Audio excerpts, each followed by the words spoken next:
This episode of Food for Thought is brought to you by the listeners of this podcast. Join others who are making this podcast possible by going to joyfulvegan.com/donate. Thank you in advance. Today's episode is How to Talk to Strangers About Veganism, a masterclass in conversations and communication.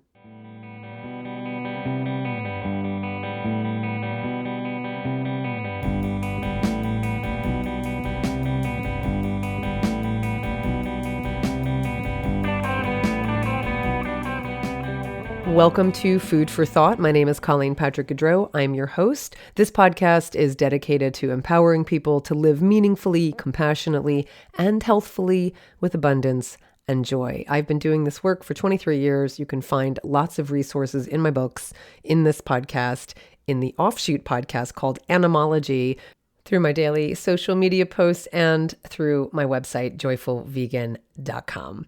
Hi, everyone. I hope you're doing fabulously well. Of course, the most exciting news, if you think this is exciting, is that you can join me and my joyful vegan self and other joyful vegans and other joyful people on our all-inclusive trips to either Italy or France. You can go to joyfulvegantrips.com and you can see the space we have available. Everything is selling out. Some things are already sold out. But you can join us certainly in Alsace for our magical Christmas in Alsace. So we're in France and Germany and Switzerland. There, I think, are just a couple spots left on our French countryside. So we're in the Loire Valley and the Dordogne. We start in Paris, we end in Bordeaux. And I think there's two spots as of this recording in Tuscany. So check it out at joyfulvegantrips.com. We just returned, not from Europe. We just returned from our 36th county in California. And of course, I always use our adventures as a jumping off point to talk more about what we eat as vegans on the road, where we eat as vegans on the road, and today specifically, what type of conversations I have about veganism with people we meet on the road in the small towns we visit.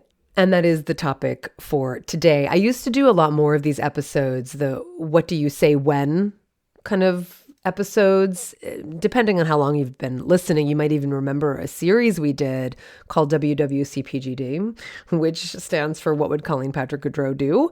And a certain former podcaster, she was also a podcaster herself, had actually gotten this tattooed on her arm. And I'm not sure if she still has it there. I can ask her. But this was something I have been asked for decades. What would Colleen do? What would you do? What would you say? And of course, I'm honored that I can be a touchstone for people when they're thinking about the best way to go about advocating or communicating, etc. So I used to do a lot more of those, but we stopped. I mean, there was a time people could call in with questions and I would play my answers to those questions on the air here. And it's something we could do again. But I was reflecting recently on why I haven't done more of this, of, what does it look like when you talk to strangers, Colleen, me? What does it sound like? What do you say? What do they say? And I was thinking, gosh, why haven't I done those? Because people, I find, and I'm told, really value them. They really get a lot out of them, almost kind of like role playing. And I've done this a lot in the conferences that I've hosted in the past, where we would do role playing, where people would work and practice on these kinds of interactions with people. And then I realized, oh yeah, COVID, because we haven't interacted with people in real life in the world. And it's only been a short time that we've been really kind of back out there and having spontaneous and unexpected conversations with strangers, or having just more in-person opportunities for advocacy. How wonderful is that? How wonderful is it that we can do that? How wonderful that I actually couldn't quite remember why that COVID wasn't top of mind every second of the day. And that's nice. Right? May we keep moving in that direction away from COVID. So while I always take my own notes about these kinds of things in order to be able to share tips with you, I've also posted a bit here and there on social media, which prompted people to ask me to teach, quote, a masterclass in communication. Leaving aside the fact that I don't consider myself a master of anything, I appreciate the ask and I understand what people are asking for. And I thought it would be good to make this a topic again in the podcast. Now, I've talked about effective communication in this podcast for years. And so you can find it in several different episodes here. It's the subject of several different Food for Thought episodes over the last 17 years. Effective communication is one of the 10 stages I identified for being a joyful vegan, and you can find those stages here in this podcast. You can also find those stages in The Joyful Vegan, the book I wrote at the end of 2019. It came out just before COVID, and I have the chapter on communication. It's stage 7, is what I call it, finding your voice, how to talk to a hunter or anyone else with whom you disagree, alluding to a story I tell in a podcast episode here on Food for Thought by the same name, which is the most popular episode, bar none, over the last 17 years. And it's called How to Talk to a Hunter. So you can find that here. And it's just been a topic in just talks that I give in my conferences, on social media. So I talk about communication a lot, and I really appreciate that it's valuable for you, and I'm happy to share more. And I think having specific scenarios is really helpful. And you're not there, I'm not recording it, I'm not filming these things because I'm having authentic interactions with people, but I am able to recall because I'm always thinking of you, and I'm always thinking of ways I can take my experiences and transmit them to the public so that you might be able to use them in your own interactions with people. So it's something we can't talk about enough. Communication is so key in all of our relationships, whether you're vegan or not, just if you're human. It's so important to just practice and hone communication skills. So I thought it would be a good context, again, this episode talking about recent travels and recent interactions with people, now that I'm interacting with people more in person. And I'm going to share how I engage strangers in conversations about veganism and animal protection, what I say to them in response to typical questions and reactions, how I stay calm. That's a question people ask me a lot. How do you stay joyful? How do you not get frustrated when you're talking to people? These are all variations of what you've asked me, especially when we can have what sometimes feels like a challenging conversation, or when we get challenging questions. And I don't mean challenging like difficult, like, oh, I don't know the answer to that. I mean challenging as in challenging our position or our beliefs or our perspective. So how do I remain kind of, calm and hopeful and joyful when having these interactions? So I don't have a call-in phone number set up anymore like I used to. If you think it's something we should do, I'm happy to consider it. But feel free to reach out with your questions you'd like me to address here on Food for Thought. You can reach out to me on social media DMs. You can reach out at Colleen@joyfulvegan.com. I read all of your emails and your comments and your DMs, and I use everything I experience in this world as fodder for content. So ask away. It's very possible you'll hear an answer to your question or see your question as a topic in this podcast if you do ask. And don't forget, you can schedule one-on-one conversations and consultancy or coaching, whatever you want to call it. You can schedule one-on-ones with me at joyfulvegan.com. And then another way to get specific questions answered is if you are a supporter at $30 a month and above, we have our own live Q&A each month with everybody who's at that level and above. And at the $100 month level and above, you get a private 30-minute Zoom call with me every month. So you can consider that a retainer, basically. So not only are you supporting this work and you're supporting everything I do, it's also a way for you to say, well, yeah, at $100 a month, I mean, that's what it would cost for an hour anyway. You get that connection with me. So there are lots of ways to reach out and get your own personal questions answered. And that's not all.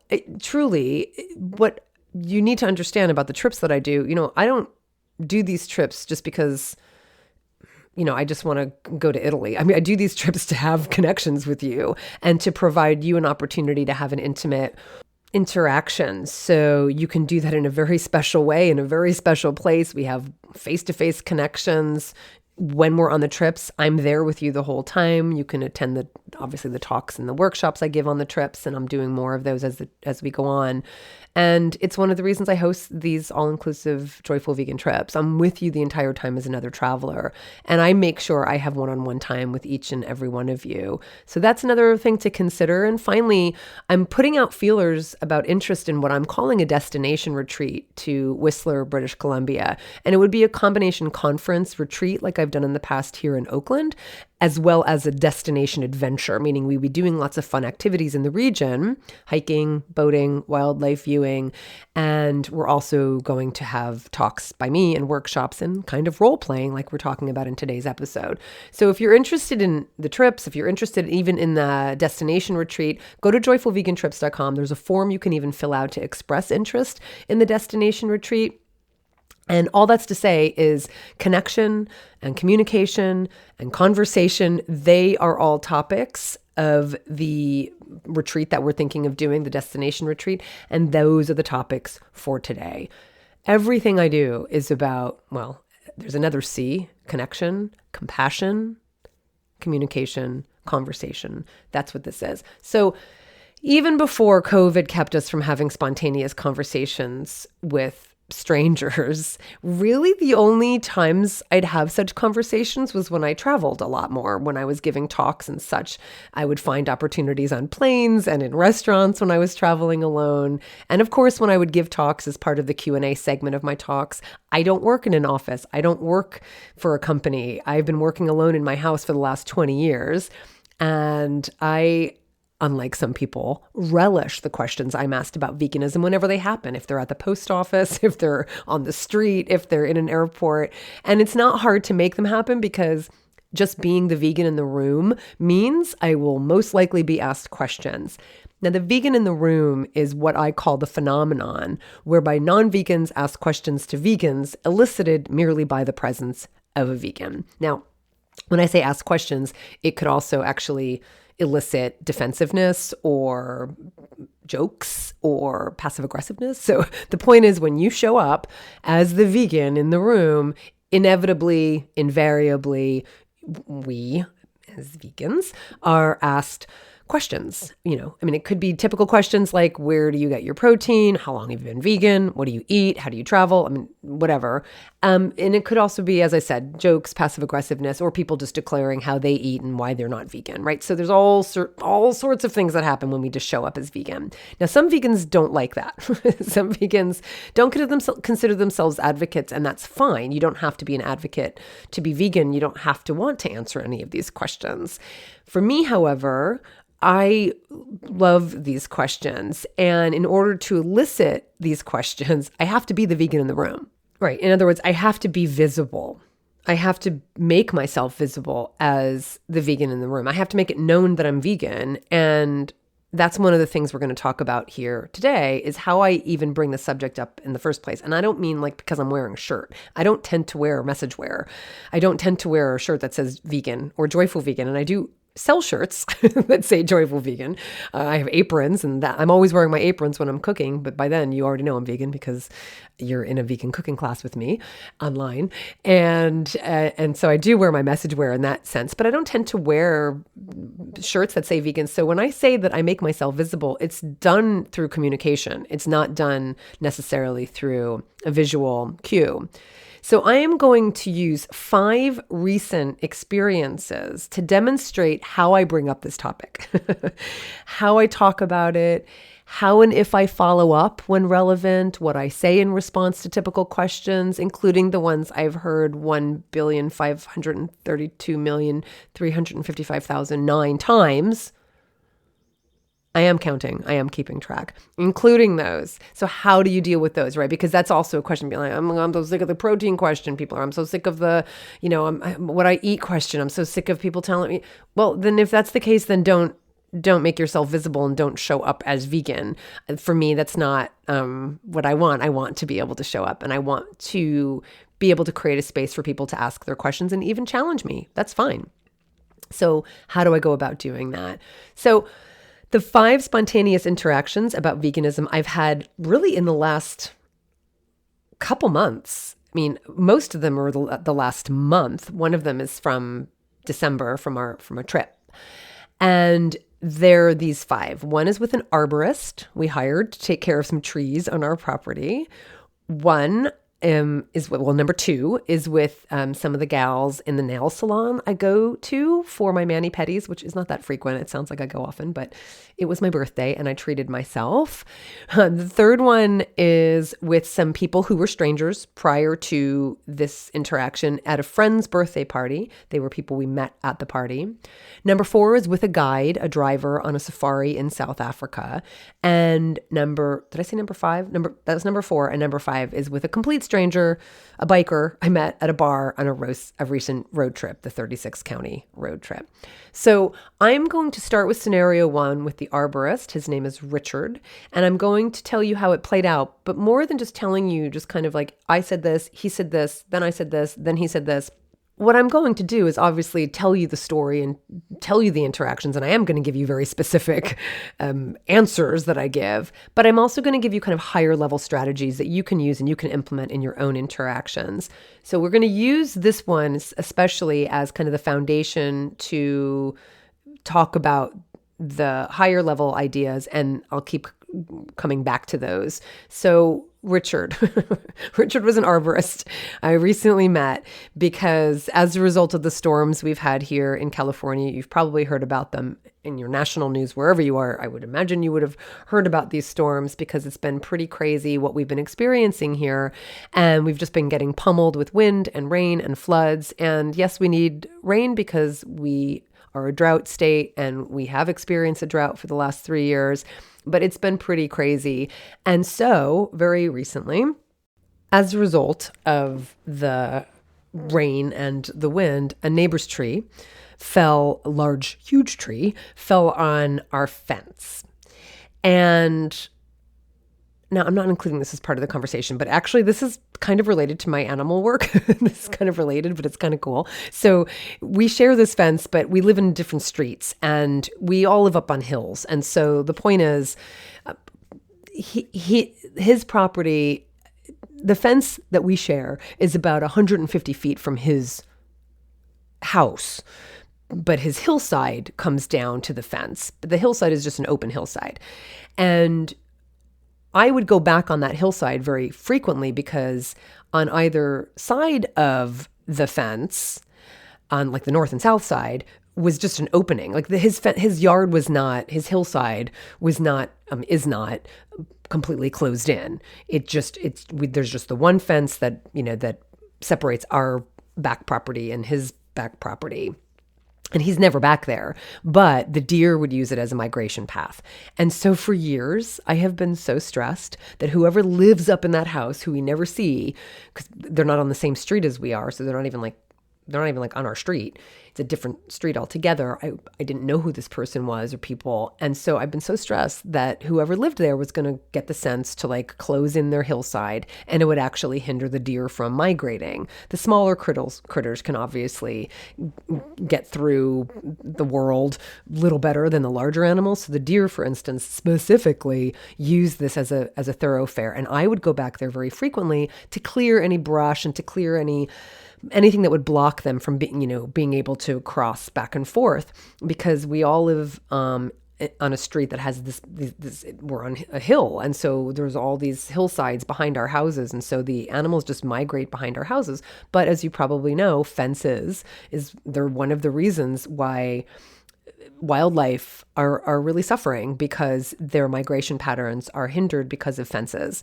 And so it also causes them to have to go down to the street to migrate, and that's where they get hit by cars, etc. So it's an issue, and it is something I've actually been wanting to work on with city officials, is to actually change the law so that people have to leave some kind of path for wildlife.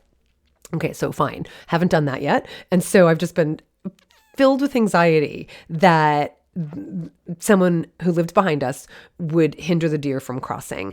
And so even one day 3 years ago, I was outside and I heard a dog barking down on that hillside. And again, we never saw anybody on that hillside in the past, because it's just not level. It's just a hill. And so I heard a dog and I heard some people coming down the hillside, which means it was now meeting up with our property. And I went out the gate. There's a little gate there. And I went out and I was, hi there, and met the people who were there, and they were chasing their dog. And so we met and it was nice. And she lived in that house above us. And I, oh, your dog. Okay, fine. And she started looking at that back hillside that she never came down on. I think she had only been in that house for a very short time, and looked at the hillside and thought, oh, this would be such a great dog run. And my, close it in. And my heart stopped. And I said, it's her property. She can do what she wants. But I said, maybe if you were ever to consider that, you can just keep this path clear because this is a migration path for the deer. And she goes, oh, I love the deer. Like, I wouldn't want to do that. But yeah, anyway, I'm just looking, I'm just thinking. And I even wrote in my journal, that I was really stressed that, oh God, they might close in that property. So yeah, these are the kinds of things that bring me anxiety.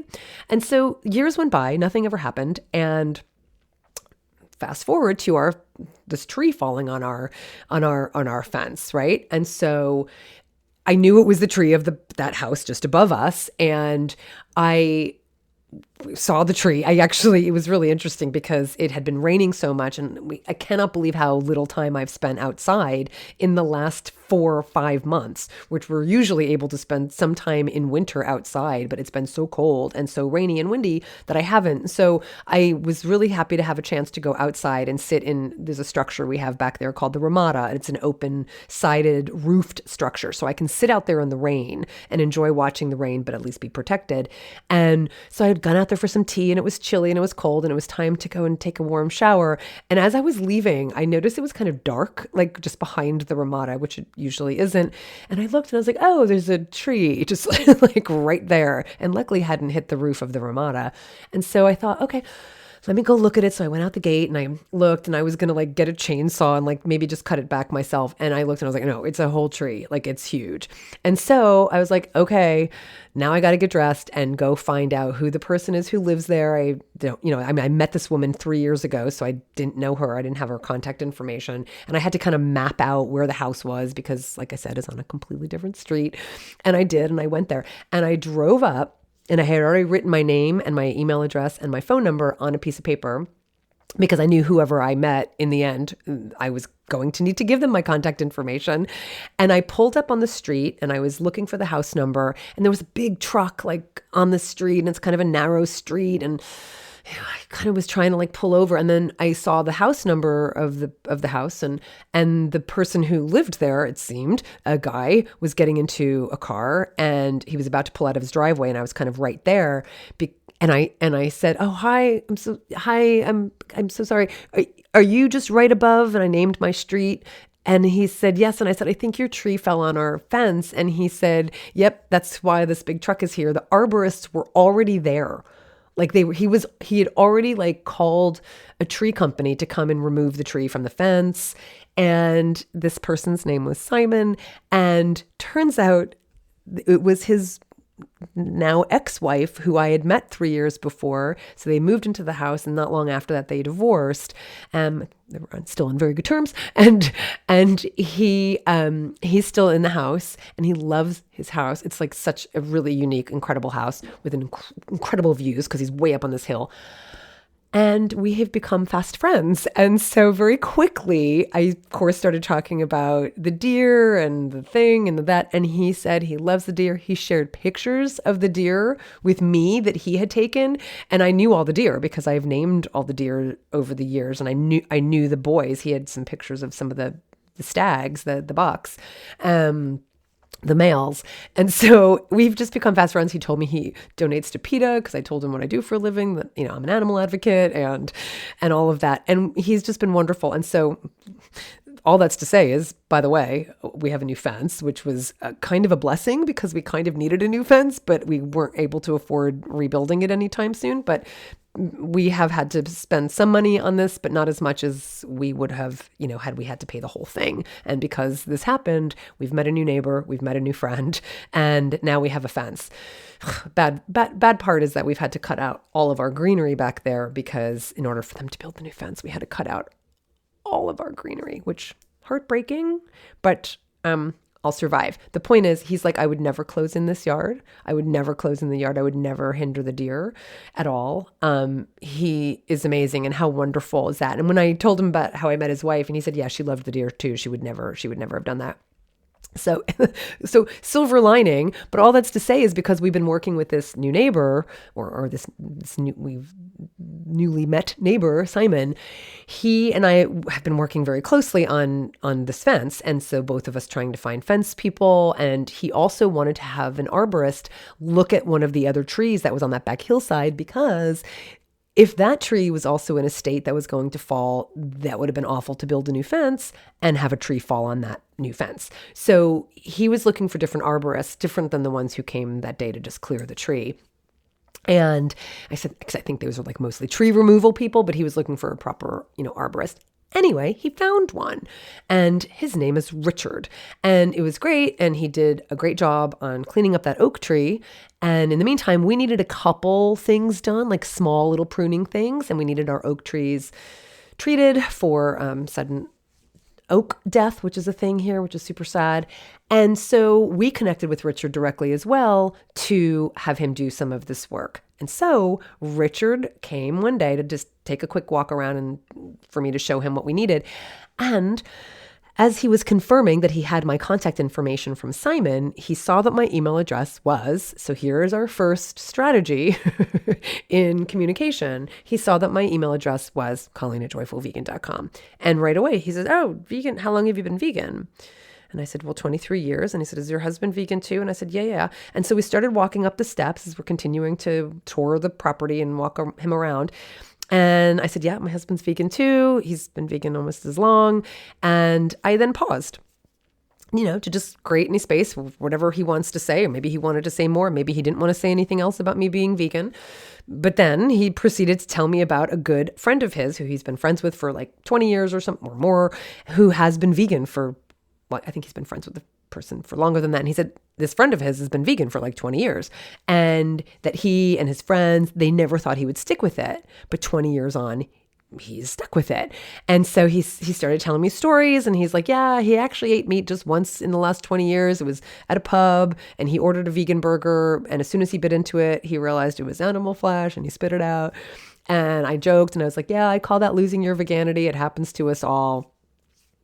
And I just paused, and it went on. And so the first thing I want to say is to pause here and reflect on what is this, what are some larger takeaways? Well, first of all, he wouldn't have known I was vegan just by looking at me. Like I said, yes, perhaps I have a vegan glow, but I don't think that he would have recognized it. And I wasn't wearing a vegan shirt or anything like that. So in this case, it was my email address that tipped him off. And he's the one who ran with it. Now, it was my email address that, I'll say, outed me, whatever you want to call it. I do talk about coming out as vegan in the Joyful Vegan in the book. It is stage 3 is coming out. And it's the equivalent of kind of being the vegan in the room, right?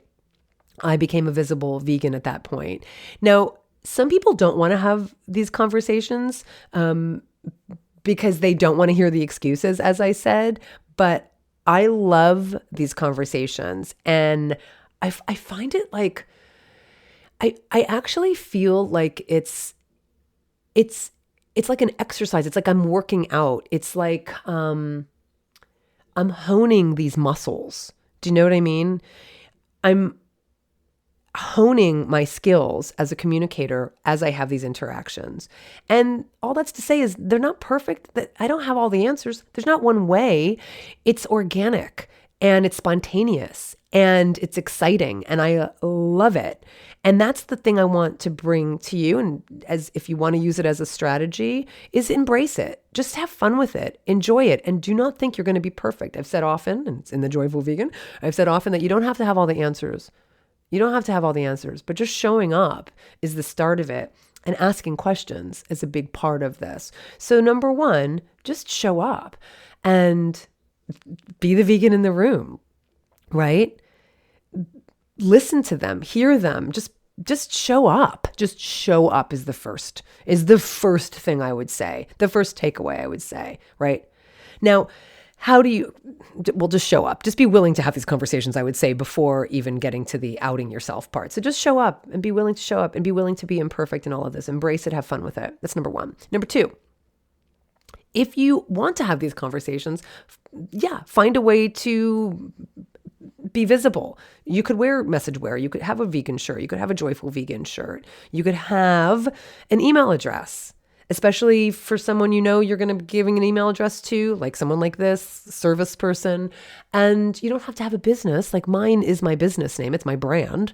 But you don't have to do that. You can have like maybe a regular email address, or maybe your email address does have vegan in it, or maybe you have a separate email address for something like this, right? That you would just use as a spark. Now, I'm not guaranteeing you that there's going to be a spark, but it at least creates the opportunity for one, right? There could be no spark. There could be a negative spark. There could be a positive spark. The point is, if you want to have the opportunity, that's one way to spark it. So the first thing I would say is, the second thing I would say then is, so first to show up. Second is find a way to make yourself visible, to identify as vegan so that it creates that opportunity. Number three, I could talk for days and days and days and days about veganism without ever stopping. I could I could never stop. I have a lot to say. If you haven't noticed, I've been doing a podcast for 17 years. So I have a lot to say. And I have a lot I want to convey. But I'm not interested in doing that. It's a dance that I'm kind of aware of, unless someone asks me. I'm like a vampire. It's only when like you invite me in. And I kind of mean that. Like I'm strategizing in the sense that like I said, I've made myself visible. I've shown up. I've outed myself. I'm the vegan in the room. But I'm not just going to then run with it and just tell you everything about veganism, right? I want to create space for them to think and ask questions and ponder and even give me an idea, an indication that they want to have a conversation. They might just be like, oh, joyful vegan. Okay, great. I'll be there on Monday. Thanks. Bye-bye. Like that could very well have happened. And it has happened. The reason I'm bringing up this story is because it went beyond that, right? So in creating the space, whether it's the shirt that I'm wearing, or even if they just say, oh, are you vegan? You could just say yes, and nothing may come of it, but something more would come of it. But by creating the space, after he said, so are you vegan? How long have you been vegan? Tell him. It may not have gone on from there, but I created enough space for him to be able to ask the next question. My secret weapon, are you ready? My secret weapon is the knowledge that people don't want to be told what to do. They want to feel like they came up with the answers themselves. They want to feel that they're the ones who came up with the idea. That's my secret weapon. So I need to create space for them to be able to do that. Okay. So that's number three.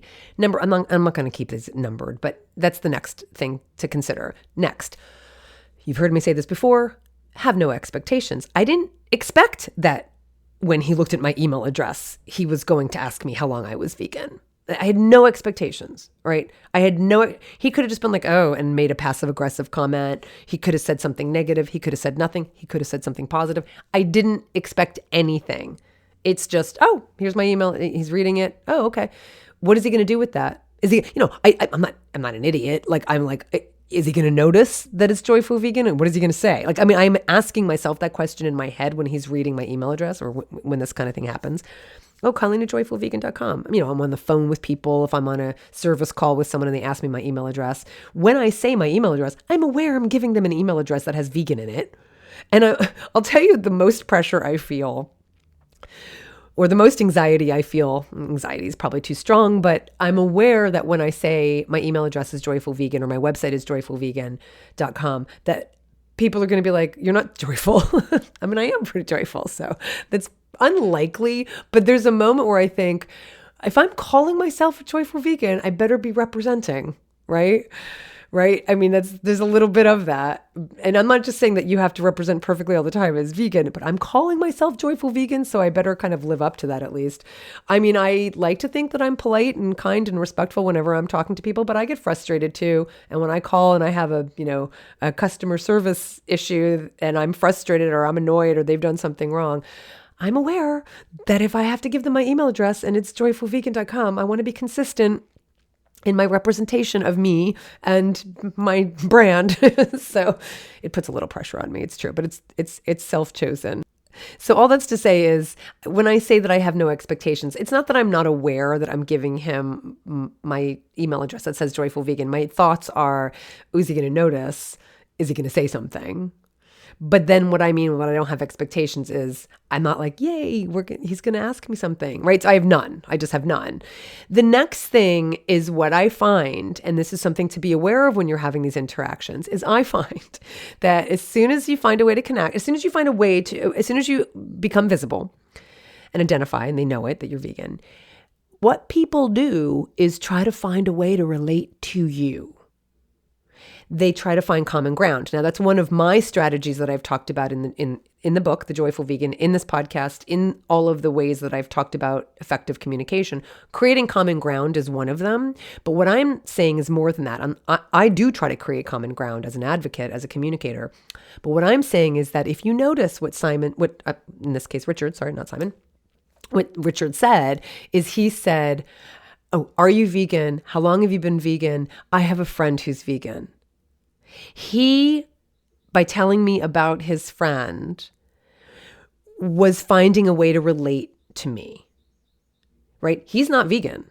Obviously, Richard's not vegan. If he were, he would have said he was. And in that way, there's another example of that's how people relate, right? I'm vegan too. Or, I try to be vegan. Oh, I've tried vegan, but it didn't work. Even those comments that I know a lot of vegans get annoyed with are ways for them to connect and relate. That's a beautiful thing. And I see that as a plus. So even if someone says, I was vegan and it didn't really work for me, I didn't really feel well, or, if they have a negative thing to say, it doesn't matter. They are finding a way to relate. That's what we do as human beings. That's what we do as social creatures. That's what we do as communicators. We find ways to connect and relate. The worst communicators are the ones who just talk and talk and talk, and they're not connecting with what you said, and they just want to talk, and they don't relate to what you said. That's poor communication. Good communication is finding ways to connect. And he did that by saying that his friend was vegan. Now, it was neutral. It wasn't like, he didn't say, my friend's vegan and I'm vegan. He inspired me to be vegan. It's neutral, but he was using it as a bridge.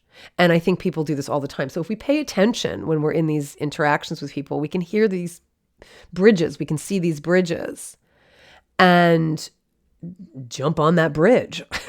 Use it. Like I could have said, tell me more about your friend. What inspired him to be vegan? And I could have said after that, have you thought about that? Did that inspire you at all? What did that mean to you? Right. So those are ways to create bridges.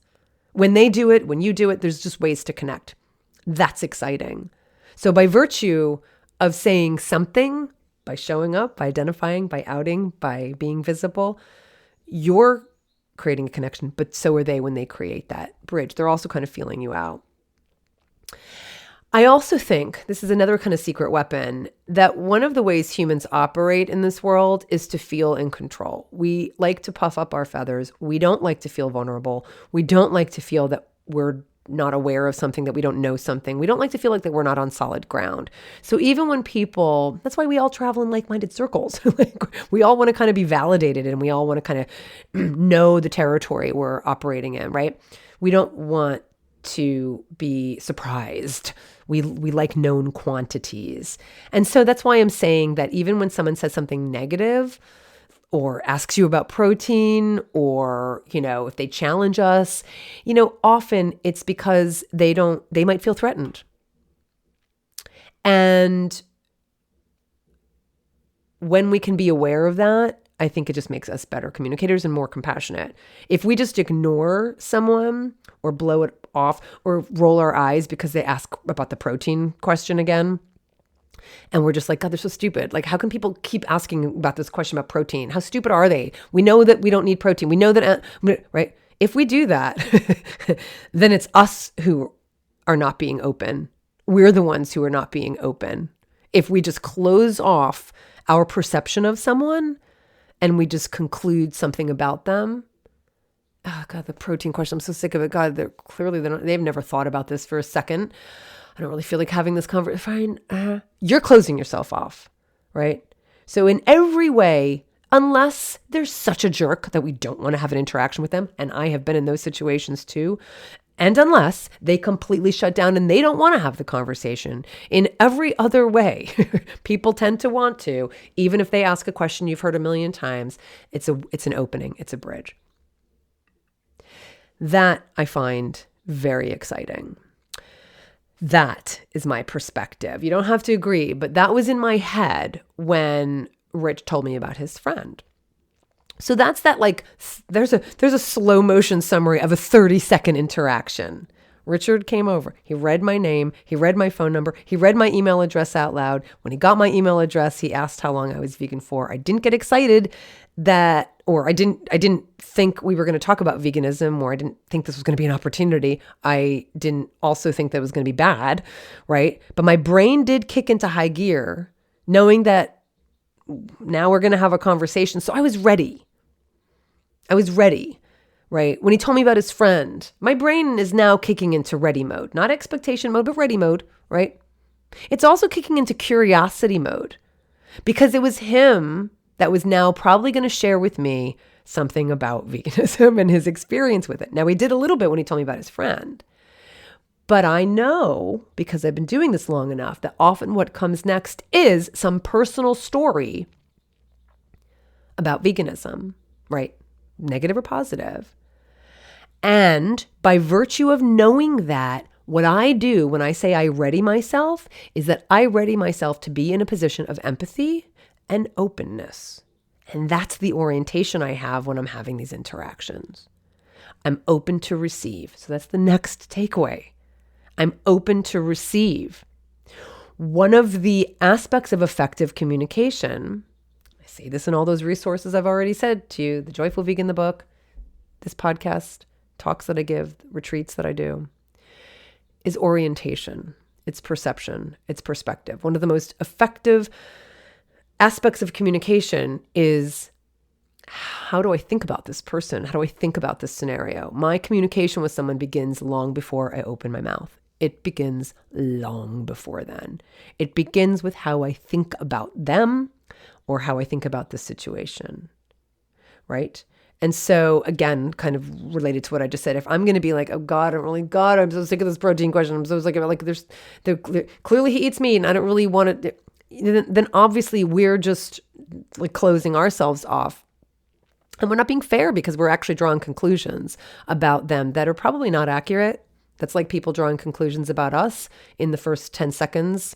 Even if it's because we say we're vegan, now they're drawing conclusions. It's not fair. And it's usually not accurate. Accurate. So the orientation that I try to achieve, that I seek to achieve, is being open, being receptive, being understanding, hearing them, taking in what they're saying and not reacting and not trying to have the right answer, just being and listening and creating a space for that, hearing and receiving. That's the space I try to create. This is all a snapshot of 30 seconds of this conversation, but I'm giving it to you so that you can have some larger takeaways, because we're going to get into the details of what I say. Like, we're going to get into my verbal responses, right? But orientation is everything. So I needed to start there and kind of give you an understanding of how we can orient to have really deep, meaningful, effective conversations with people. So that's that. So show up, be transparent, be visible as a vegan, keep your expectations in check, ready yourself for connection, ready yourself to be open, be the repository, be a receptacle, be someone who's ready to receive. Because how generous. He's sharing things with me about himself. People share things with us about themselves. That's like really special and generous and kind. And it's an honor. And so maybe like repository, receptacle, I'm thinking confidant is kind of what they're sharing, something personal. And I want to be prepared to receive what he was about to share. And so he did share more. So what he shared next was the beginning of a conversation that now could safely and joyfully take place because of everything I just said. And you'll never guess what he said. You'll never guess what he asked. Yep. He asked about protein. So just to give you context, I would say Richard's probably about 45 years old, thinking right in his probably mid 40s, maybe a little older, but something like that. A rugged guy, big guy. He's an arborist. He's already shared with me also his love of trees. So he's already someone I'm enamored with, because as an arborist, I'm so fascinated by their working with trees, and I'm always eager to learn about trees. So he'd already shared that with me. So I was already kind of he's already in good standing in that way. And he was just a friendly guy. So, so he asked about protein, and he said, so you've been vegan this long. So I know, he's like, so how do you, where do you get your protein? Do you get enough? Do you feel like you get enough? And I looked at him and I was like, we get plenty. We get plenty of protein, not an issue at all. And he pressed me to know more. He's like, no, I really where do you get it? So I gave him my Kwashiorkor core spiel, and my Kwashiorkor core spiel, which is, I said, look, we don't have diseases of deficiency. That's not the problems we have. We have diseases of excess. And I said, no one has ever suffered from Kwashiorkor, which is the scientific term for protein deficiency.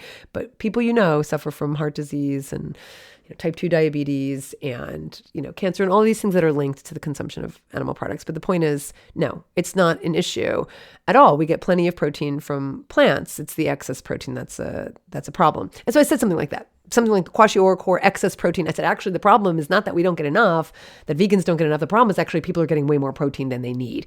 And that's when he said, I'm pretty sure that's how I ended that sentence.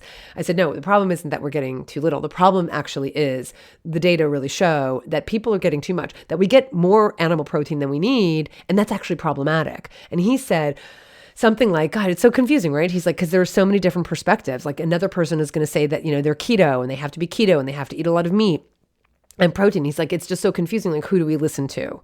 And I said, listen, I totally get that. And I said, but this isn't a theory of mine. This isn't like my, this isn't a diet. I said, this is just common sense. I said, right now, the problem is we're going through the animals to get to the nutrients the animals get because they eat plants, because we eat herbivores. We don't eat carnivores. So all of the animals we're eating are getting the nutrients. The cow's milk doesn't have calcium because they're drinking, milk past, obviously, when they're, once they're weaned. I mean, they're getting calcium because of the calcium in the ground, because of the minerals.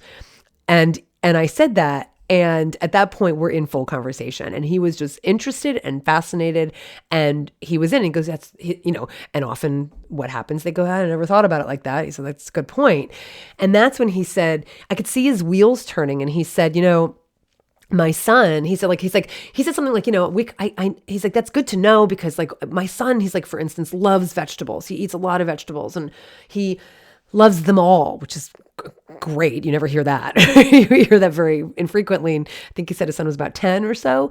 And he said that his son loves vegetables. And he said his son either was diagnosed with or seems to have avoidant restrictive food intake disorder. Now, I've heard of this. I don't know a ton about it, but I know enough about it that I knew what it was. And he goes, it's a thing. This, it's called ARFID. And avoidant restrictive food intake disorder is a type of eating disorder where you feel really strongly against certain foods. Like you don't want to eat certain foods. And it could be the smell, it could be the taste, it could be the texture, and it causes anxiety. And it could be often from some traumatic experience. Usually that's what it is. And so he's sharing this with me, and he's telling me that his son has this anxiety about eating meat. And I think he said it stemmed from a time when his son choked on some meat, it was tuna. It was something animal meat related. And he associates meat with that experience. And that was 5 years ago. So he was a kid, younger, and he's now 10 or something. And Richard said it's really terrible. And, I think he's a good father, but it did sound like they kind of still make him eat meat because they're so concerned about him not getting enough protein. And because all they've ever heard was that you have to give your kids protein. They have protein. And especially if you're dealing with a child who already has some kind of eating disorder, of course you want to make sure that they're not restricting anything else, right?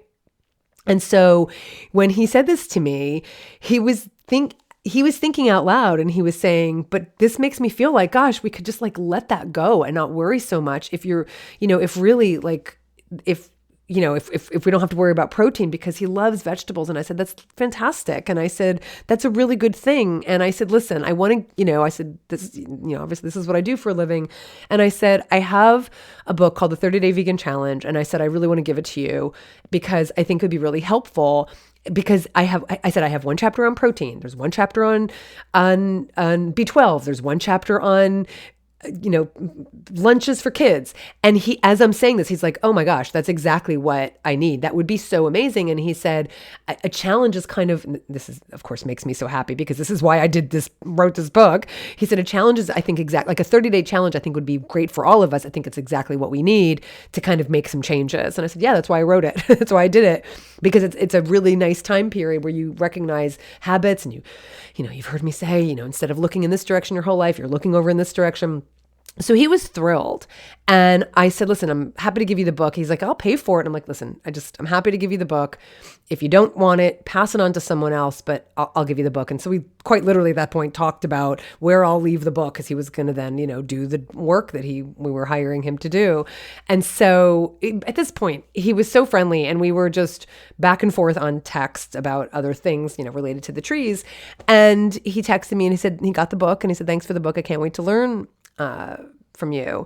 So, of course that makes me feel good. And it just always makes me feel good to have these books. There have been times I didn't have this book on hand, and there's going to come a time where these books are going to go out of print again, but it's a resource that I feel really good about sharing with people. And so now let's pause and look at some of the elements of this part of our interaction, and we can make some generalizations about the strategies I used, right? So when he asked about our protein, where we get our protein, I could name foods. I mean, I'm sure we did. I think at some point I was like, beans, and then they start rattling off the foods too, because they know it as well, right? We all know it. We just have to be prompted. And so I could have just said beans and whatever. And he'd already said that his son loves vegetables and that kind of thing. I think he did bring up tofu. And I did say, he's like, do you eat tofu? Like tofu. And I'm like, yeah, I got tofu recipes for you. I mean, I did say that. I said, you don't have to do this, but I do make my own tofu because I'm a nutty nut bar. And I'd like to just, reduce packaging and but I said, but you don't have to make your own tofu. It's totally don't have to do that. But I have tofu recipes. So he was already naming protein and he was already aware of it. But the reason I'm bringing this up is I do the kwashiorkor spiel, and I do the minerals are in the ground spiel. We're going through the animals to get to the nutrients that the animals are eating from plants, because I want people to have that understanding in their heads, so that this is not about surface. Oh yeah, I could just get protein from beans. No, protein is made up of amino acids. Calcium is a mineral found in the ground. It's not that you can find protein in beans. That's what makes up protein, amino acids. And it's not that you can find calcium in non-animal foods, in plant foods. It's that it is a mineral in the ground. And so that it was perfect too. He's kind of demonstrating why I do this, because when he said it's so confusing, there's so much information out there, I said, this isn't a theory. This is common sense. It's just basic common sense. The nutrients we need are plant-based.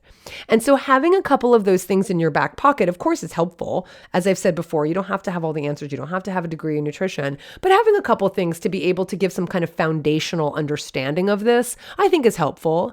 But the point is, that's what I'm looking to do, is kind of give some paradigm shifting information, in addition to providing resources, in addition to providing practical information like, yeah, beans, hey, that product, that restaurant, that food, that recipe, right? I'm giving practical information as well, and I'm giving resources. And this is something everyone can do. I have my own books that I do stand by. Of course, there's lots of books out there, and wonderful books and wonderful pamphlets and information. You can do all that. There was a time I used to have information sheets that people could just print and have in your pocket. I know nonprofit organizations have that for you. You can do that. If you want to work with me and help me create something like that again, that people can just print, and have the resources. I know some of you have done that organically anyway. I mean, we can do that. And I will say that if you are interested in getting copies of the 30-Day Vegan Challenge from me, I would give you a 30% discount if you bought 10 or more. I've done this before. So you can get a deep discount from me. I'll probably make a couple, $2 on each book. I'm not looking to make the money, but it would pay for, I don't know, the postage or what have you. The point is, if you had copies of the 30-Day Vegan Challenge, in your home, you could do the same kind of thing. Now, you could do those with any of these resources that I just said, pamphlets, sheets, printouts, other books. But if you really want to, because I really stand by this book, and I really do still think it is one of the best books out there to guide people. I don't think there's anything that even comes close to it. The amount of information, the understanding of what people are asking for, the understanding of why people are, feel challenged being vegan. This book has it all. So I'm very happy to do that. So just reach out to me. I hope I hear from someone, because I'd love to give this book to you. You want to pay for a full price? Sure. Go to Amazon or go to joyfulvegan.com. You sure. You want to contribute to my work and pay full price. But if you want to get a discount, I'm happy to do that as well. So the point that I'm making is having something on hand, I think, is really helpful. You can tell someone, hey, go watch this documentary or go check out this book. I could have just said, go to 30dayveganchallenge.com, and they may or may not go there. Now, they may or may not read the book, but there's a higher chance that they're going to actually look through it. Or if you have the phone right there and you can text them, here's the name of the book, here's the name of the documentary. Having something tangible, more physical, I think is going to increase the chances that they're actually going to use the resource. So have resources on hand, however you can then hand it to them, even if it's just a text. And then follow-up is not always going to be possible, and it's not always going to pertain to the situation. And follow-up is not always possible because this might just be a stranger in the airport and you leave and you don't have their contact information, and that's fine. And this is not to say following up in a way to kind of see if you've succeeded, because that's not what I'm saying, because the next one is no expectations and planting seeds and knowing your intention.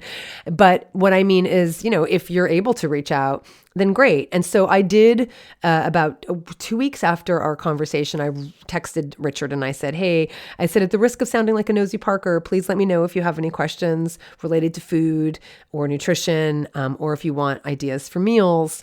And I said, there are simple recipes in the book I gave you. And I said, of course, no pressure, just letting you know I'm here. And he hearted the messages. So I'll reach out again. We're going to have communication. I'm sure we'll use him again. I've already referred him to a lot of other neighbors here on the street. And so I can follow up. Will anything come of it? I don't know. It doesn't matter. And that's the point, is the next strategy is, this is what I'm planting seeds. I am not attached to the outcome. I've said this a million times.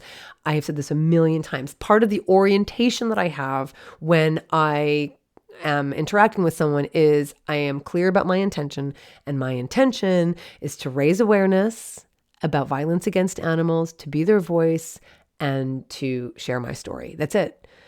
My intention is not to change their mind. My intention is not to make them go vegan. My intention is not to do anything that I have no control over. My intention is only on the things I have control over. And that is providing resources, sharing the truth, giving information, being here, being open, being honest, right? Those are the things I can control. And so even following up, it doesn't mean that I'm following up because I'm like, did you go vegan? Like, I'm not saying that you would do that, but it's more to just say, like, I'm here. Any questions? Like, how you doing? Or just how you doing? That's my only job, is to just be here and remain unattached. So that's the first conversation I wanted to share with you. And we'll come back to some of those strategies again with the other ones, the strategies of like being willing to be the vegan in the room, keeping your expectations in check, knowing your intention, seeing these conversations as an opportunity for connection rather than as a challenge to veganism, recognizing that people are always looking for ways to connect and relate, providing resources, providing practical advice, creating a space for them, providing physical, concrete resources. Did I just say that? And when possible, following up. So those are some higher level strategies that you can hopefully implement, and they'll be helpful for you. If you are a supporter at, $10 a month and above, you do get these transcripts, and I would be giving you all of this in writing, so you don't have to frantically sit there. So, again, if you're able to become a supporter. So let's do another scenario, and I'll give you another scenario that happened just, now 3 or 4 weeks ago as I'm recording this. It was on my birthday, so I know that. Because that's the scenario that I'm going to share with you. It was getting my nails done for my birthday, and that was on March 8th. So I'm going to share that one with you and see if we can take some of those strategies that I just gave you, and if I implemented them, see how I implemented them in this next interaction, and if there's other strategies that could be gleaned from that interaction. So before I do that, I do want to take a moment to thank all of you who are listening right now, who are subscribing, following this podcast, anybody who's ever shared this podcast, thank you. If you've left ratings and reviews, it does encourage other people to listen. I know I look at reviews all the time before I listen to a podcast, and I really appreciate you taking the 5 minutes to do that. And of course, I appreciate all of you, whether you're an enthusiast at $5 a month, or a champion at $10 a month, or a superstar at $20 a month, or a bestie at $30 a month. Thank you, everybody. Thank you, Suzanne Ellenthal, who's our newest superstar at $20 a month. Haven't had a ton of new supporters. So it's really so many of you who've just been the foundation for a really long time, including my benefactors. You've heard David Cabrera and Alexander Gray many, many times. You've heard my angels, Brooke Broussard and Michal Stone and Gina Streiler and Carrie Parker and Risa Rybakov, who is joining us in Tuscany. You've heard me thank my heroes, Simon Small and Angelica Lofton, Jennifer Statmiller, Jennifer Watkins, Geraldine Hilmar, PJ Schuster, Denise Hoskins, Ranjini Mohan, Tina Strassheim, and Liz D. You could probably hear that there hasn't been others. So if you are interested in becoming a supporter at any of these levels, or even the $5 a month, $10 a month, can't thank you enough. It has enabled me to spend this entire week working on this episode, and it's why I do this, and it's because of you that I can do this. So you can become a supporter at joyfulvegan.com. You can go to /donate, or you could just go to joyfulvegan.com. You can click on the donate, or you can just go to patreon.com/Colleen Patrick-Goudreau. I think you know the drill at this point. So I went to the nail salon for my birthday. I don't usually get a mani-pedi because I ruin my nails within about a day of getting a manicure, but it was my birthday and I wanted to get both, and I did. And so that meant two ladies were working on me. One was at my toes and one was at my fingers, and I was the only person in the salon, which is very rare. It's just up the street from me, so I can walk there, and I really appreciate it. So I've been going there for years. And it's like an organic salon. They don't use any toxins, and it's just a very pleasant experience. I actually get emotional when I go to the salon. I mean, I don't go every month. I go probably I'm terrible. I'll get my toes done like every quarter. I should probably get them done way more than that. But especially come the warmer months, I get them maybe a little more frequently than that, because I'm usually barefoot throughout the entire summer and spring and fall. And so when I go there, it's just a calm experience. They have, just kind of like nice little music playing. It's just that kind of calming, it's like, almost what you would hear at like a massage salon. And so it's very soothing. And I often will get emotional at the salon because many years ago, when my mother was still alive, and so I'm getting emotional even talking about it, she, one of the things I wanted to do with her was, treat her to a manicure and pedicure. And this was at a time my mother had already had her stroke, and she was, her mobility was compromised, and she had virtually lost all of her speech. She had aphasia. She had expressive aphasia because of the stroke. And so we went there, and the ladies in the salon, they're all ladies, they know me. And so they were just really sweet that I was bringing my mom, especially because they know she doesn't live near me.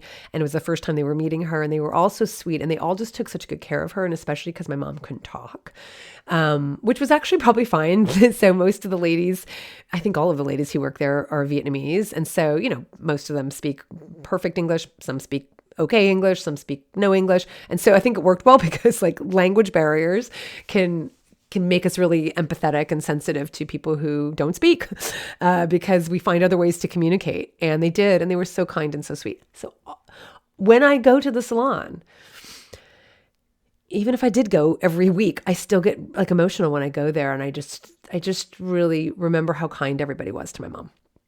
And so it's a really lovely experience I have there. And so I was, one of the ladies was working on my hands, and the other one was working on my feet. And the one doing my hands saw that I had a pretty bad wound on my right hand, and it was still healing, but there was still a cut and a scab, and it was burned. And she was like, "Oh my God." She said, "Did you get that cooking?" And again, this is all in kind of broken English. And, I have very limited Vietnamese. My Vietnamese, the extent of it is hello, thank you, and no cilantro, because when we went to Vietnam, that was the first thing I learned was, of course, hello and thank you, but no cilantro was one of the first things I learned. So, so when I'm relaying this experience and this interaction I was having with these ladies, I'm compensating for the fact that some of this was in broken English and some of it was gestures, but I knew what she was saying. And so she was like, "Oh my God, did you burn yourself cooking? Was it from cooking?" And I said, "Yes, it was from cooking. It was from the stove." And so she said, "Oh, do you cook a lot?" And I said, "I do." And she pointed to the woman doing my feet and she said, she cooks all the time. And so some of their interactions would be in Vietnamese. And I said, "Yeah, I cook." And I said, and so there's some other staff members there who know me more. And I pointed to the other one. I said, "She knows so I have a cookbook." I said, "I'm a cookbook author." And, "Oh my gosh, you are, that's amazing. And we got a cookbook." Oh. She would tell her in Vietnamese that I'm a cook. Oh, she said, "Oh, that's right. That's great." And so we started like having this conversation about cooking, and very quickly, strategy number one from above, or strategy number two, since number one was showing up. Number two is I identified myself as vegan. And so when she was like, "Oh, cookbooks, that's a cooking and that's great." And I said, "Yes, and vegan, vegetarian, vegan." And I didn't know if they knew vegetarian or vegan. So I said, "Vegan, it's vegan. I'm a vegan author." "Oh," said the woman who's doing my nails, and she said, "Oh my gosh, my mother doesn't eat meat for religious purposes." And strategy number three above, or it's not strategy on our part, but awareness. She's finding a way to relate, right? She's finding a way to relate. "Oh, my mother doesn't eat meat. It's for religious purposes." "Oh, do you eat eggs? And is it just meat?" I said, "No, it's vegan. So no dairy, no cheese. No cheese." "Oh, so my mother doesn't eat meat, but she does eat cheese sometimes, but no, I don't even know if it was cheese. It was maybe something else. Eggs. I think it was eggs actually, because I don't think it would have been cheese." "Oh, eggs, but vegan. Oh, okay." And so she was like thinking like out loud, like as I was talking. And so me wanting to make my connection with them, having been in Vietnam, loving Vietnamese cuisine, having a recipe for pho, I was gesturing to the woman doing my feet because she's the one who loves to cook. And I'm also talking to the woman who's doing my nails. I said, "Yeah, I've been to Vietnam." And I said, I said, "We had an incredible time there and we had such good food." And I said, I've got a pho recipe. It's vegan." And the woman doing my feet was like, "Really? Like how? Oh my gosh." And so there was an interaction that was clear that the woman who was doing my feet, my toes, was a very big meat eater. And like eats a lot of meat. And I think the woman, who was kind of translating more said like, "Oh yeah, she eats, kind of laughing. Oh yeah, hers is mostly meat." And I knew the word chai also, which you would know probably as well. So chai in Vietnamese is vegetarian. So when I told her I was in Vietnam, I was like, yeah, chai. And so I could hear her, I could understand that they were interacting. I could basically understand what they were saying in Vietnamese, just mostly because of gestures and context. And so one point, the woman doing my nails said, she said, "So why are you vegan? Like how did that, why?" And I said, "For the animals, I said, it's pretty awful what they do to the animals." And her face was very, full of expression of compassion and sympathy when I said, "Yeah, it's compassion, just, kindness." And I said, "It's just for the animals." I said, "It's for the animal." Oh, she said, "Yeah." And, nods like, "Oh." And then the woman who told me about her mother, and she was older than me. And, she was saying, but, she said, I'd be hungry. Are you not hungry? What did you have for lunch?" And I said, I told her what I had, whatever it was. And I'm truthful. I mean, if I had, salad, I had a salad, right? But if I had something else, I would have told her. I said I had salad with lots of vegetables and it was delicious. And she said, "Oh, you're not hungry?"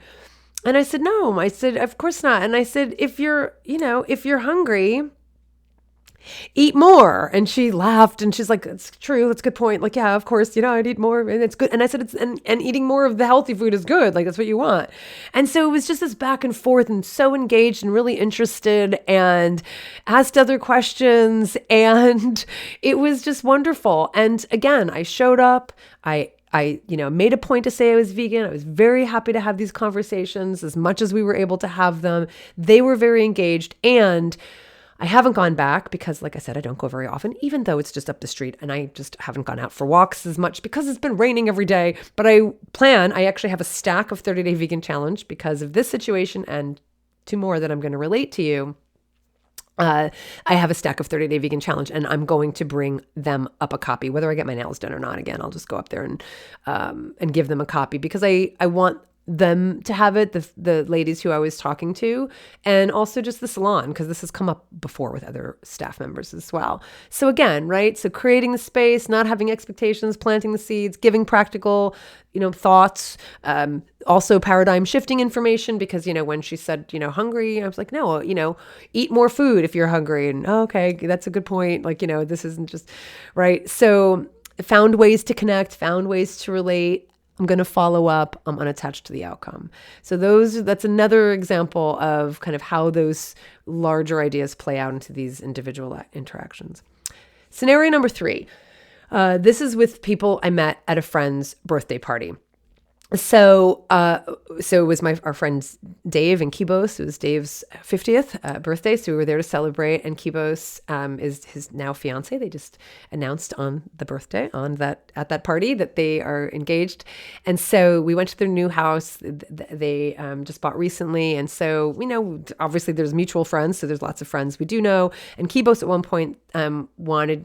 She was sitting down talking to 2 other people, and I was passing by, and she said, "Oh, I'd love you to meet my sister and her boyfriend." And they were talking about Rwanda, which was actually interesting. So I don't know how that happened, but they were talking about Rwanda. So Kibos introduced me to her sister Obi and to her sister's boyfriend.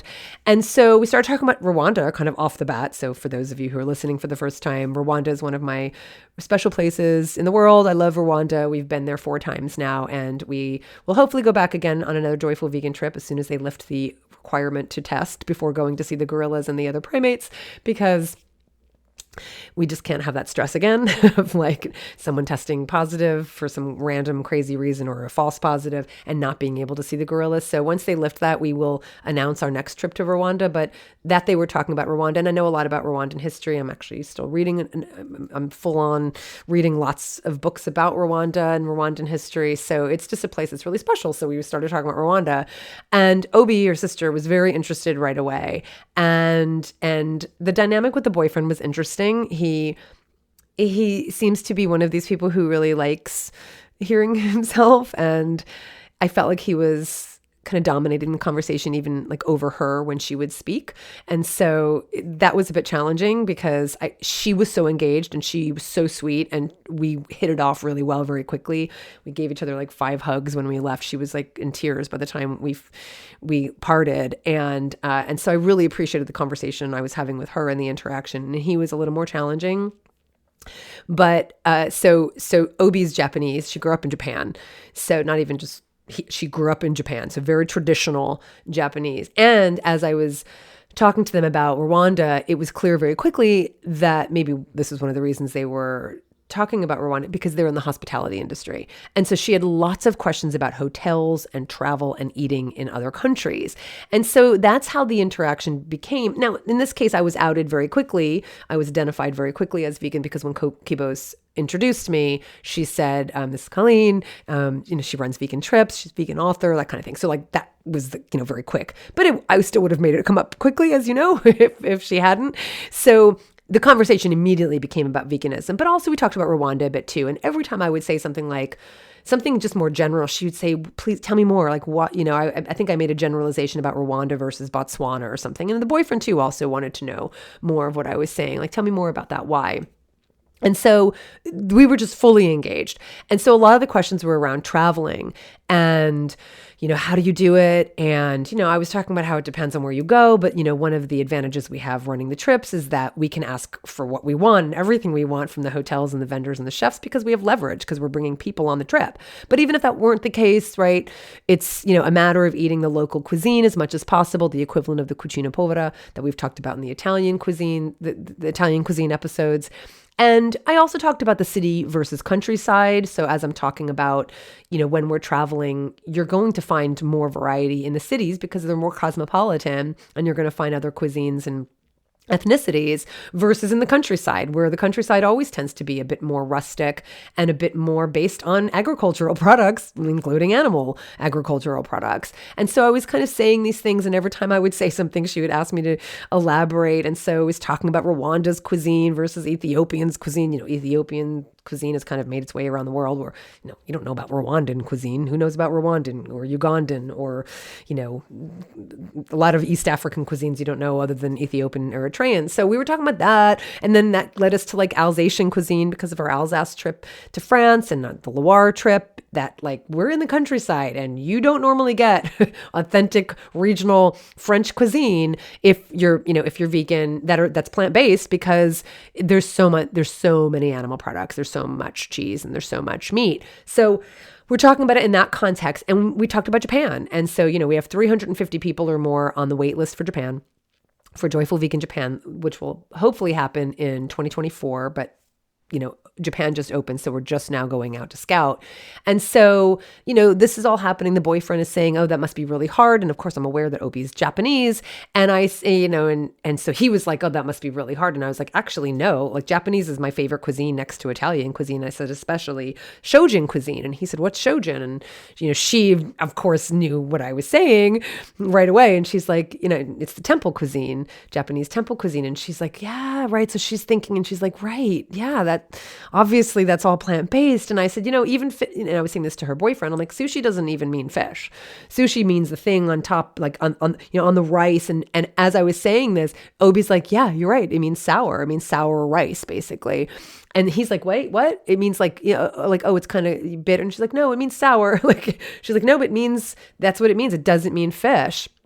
Because he was talking, he's like, oh, she would have a really hard time because she eats a lot of fish. But she just kept asking questions about how to do this and that it's healthier. And, it was just such an exciting interaction.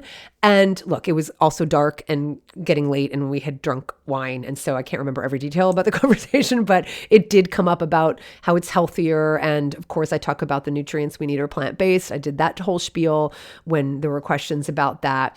And so we're kind of talking about nutrition. And the boyfriend at one point said, I'm trying to think of what he said exactly. Let me think. It was something like, it wasn't anti-nutrients, but it was something like that. It was something a bit, kind of more just obscure. Like, it wasn't like, what are your thoughts on protein? It was like a little more obscure. It wasn't anti-nutrients, but it was something like that. And he said, so what are your thoughts about anti-nutrients or whatever? And I said, I don't really think I have many thoughts about that. I don't really think about it very much. Why? And even Obi turned to him and was like, why are you asking that? Like, what? And it was in the context of, what's coming, where he said, well, I mean, like nightshades, like a lot of people can't eat nightshades. They're really bad for you and that kind of thing. And so, that's those moments when, I could say that's a theory, that's not mine, that's wrong, or there's a million ways to answer that question directly. But I'm not going to answer about nightshades directly. It's kind of like my point about when people say plants have feelings too. If I start citing all of the studies that they are probably alluding to, and I try to defend that plants do or don't have feelings, I'm just like going down the rabbit hole of their argument, and I don't want to do that. So rather, I want to have more of a foundational paradigm shifting way to think about it. And I was like, what's your point? Like, I'm like, if you're using nightshades as that some people are allergic. No, actually I said, are you allergic to nightshades? And he said, no. And I was like, well, then what's your point? Like, there are always excuses we can come up with for not doing anything at all, right? But there are a million reasons to not eat animal products. Like if you don't like onions or you're allergic to strawberries or beans give you gas, that's like not a good enough reason not to be vegan. Just avoid onions or strawberries or beans, right? And so of course I did the, don't do nothing because you can't do everything, do something, anything.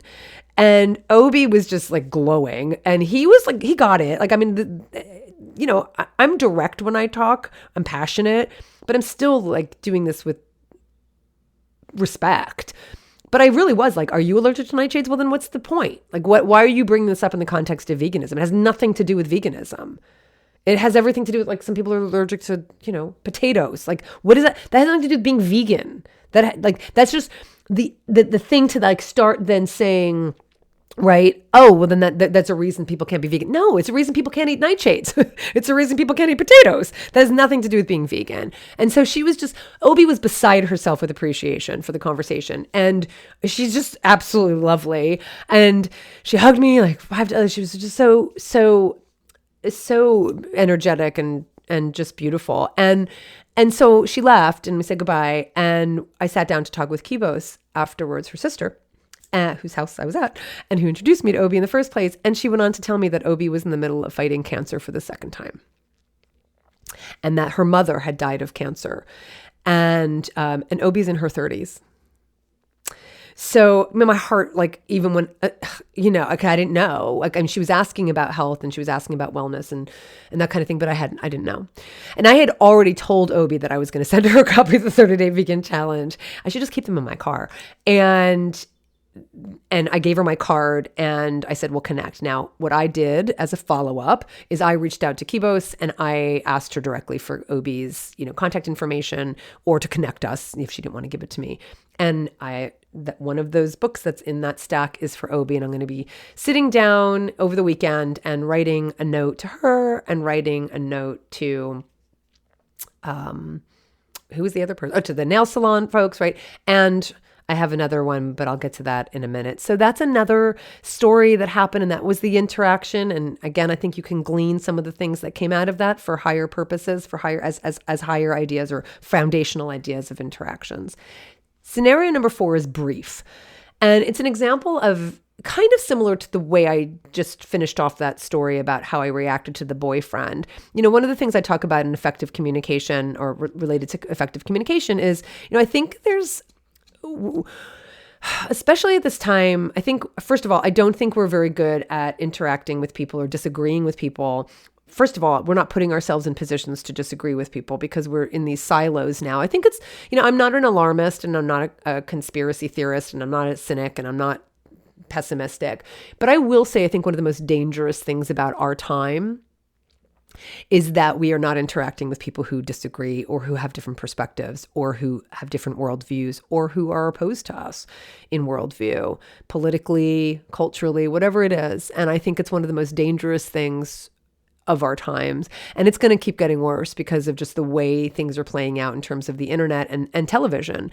And so where we used to interact with people who had opposing viewpoints, we are not anymore. And in fact, we're shutting people down, not even having a conversation with them, shutting them down, just identifying them with a particular group or party or political party or segment of the population or whatever it is. This is both sides. When I say both sides, I'm saying left and right. This is both sides do this. And they know, oh, you're that. I don't want to even interact with you. I'll shut you down. I block you. I don't want to talk to you. I don't want to know you. I don't want to be friends with you anymore. I break up, all of it. And I think it's one of the most dangerous things we can do because we don't have any skills anymore to understand someone else's perspective. And the thing that we're missing is that one of the most effective ways to have the strongest argument we could have for the perspective we hold is to know what the opposing view is. And yeah, you can read it. But remember I said before about this kind of being an exercise and muscle building? You're not building those muscles if you don't have the interactions. And if you don't also know what it feels like in your body, how your chemistry changes when you're upset. So like, what does it feel like when someone says something that triggers you? How do you then react to that in a way that is still in keeping with your values as in terms of being kind and compassionate and respectful? How do you respond in a way that's effective and still state your case without getting angry or without shouting or without dismissing or without being condescending? If you don't have these interactions with people who disagree with you, you're never going to learn them. And it's just theoretical. And the solution I think most people have for this is just not interacting with people who disagree with them or who have a different worldview. And I think it's dangerous. And I think it's a shame. And I think it's sad. And I think I don't think it's healthy. And so one of the strategies I've presented in my work is to learn to also just say, I don't agree with that. Like, you don't have to throw the baby out with the bathwater, right? You don't have to then believe that they are the scourge of humankind. You don't even have to defend your position. You can just say, I don't agree. I don't agree. That's it. And I just don't even think we know how to do that. And so this example, the one I'm just about to give you, is along those lines. Related to that, it's also a little bit stronger in the sense that we can also say, no, that's not true. And I know that that can be a combative response, but there's a way to do it and say, no, that's actually, we've all been duped. No, that's not true. Actually, do you know it's not true? Right. And so it's not just saying they're wrong. And that's part of what this strategy is. It's not saying you're wrong. It's saying that's actually been proven to be untrue. Something like that. Right. So we can also draw a line. We don't always have to feel like if we don't know the answer, we have to find another one. But we also can also say, no, that's actually not true. But here's the difference. It's the difference between no, you're wrong and no, that's not true, right? So we can still disagree and we can say something like, I don't agree.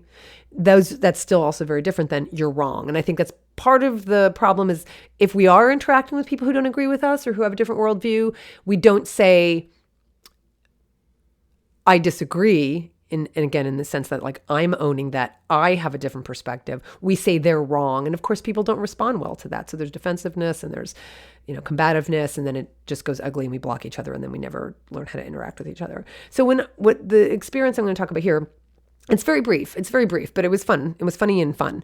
And so we were in South Africa. We were in South Africa and we were on the garden route, and Bridie and Seb, it was just the four of us. This is between our Rwanda trip and our Botswana trip, the group trips. In between, we went on the garden route, and it was to, first of all, scout, because Bridie and Seb were going to run a garden route trip right after our Botswana trip, the one that we did together.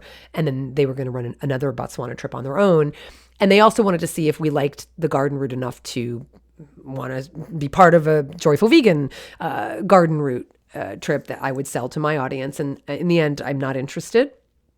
But so we were there, just the four of us, and we're kind of scouting.